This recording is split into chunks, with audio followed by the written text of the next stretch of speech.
સાબરકાંઠા જિલ્લામાં ચાંદીપુરા વાયરસનો કહેર સતત વધી રહ્યો છે, જેમાં પોશીના તાલુકાના વધુ એક માસૂમ બાળકે જીવ ગુમાવતા કુલ મૃત્યુઆંક 4 પર પહોંચી ગયો।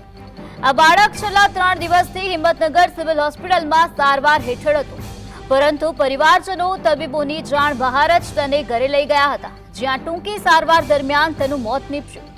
એક પછી એક માસૂમ બાળકોના થતા મોતના પગલે સમગ્ર પંથકમાં ભારે ફફડાટ અને ભયનો માહોલ છે।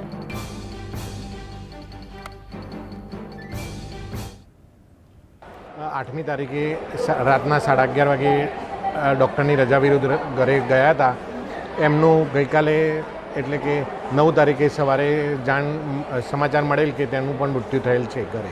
આરોગ્ય વિભાગ સઘન સર્વેલન્સ ચાલુ જ હતું। આપણા જે કેસો છે એ જગ્યાએ 10 ટીમો બનાવીને 3 તાલુકામાં તથા વધુમાં આપણા આરોગ્ય ટીમો દ્વારા દરેક આખા જિલ્લામાં મલ્ટીપર્પઝ વર્કર દ્વારા સઘન સર્વેલન્સની કામગીરી ચાલુ છે।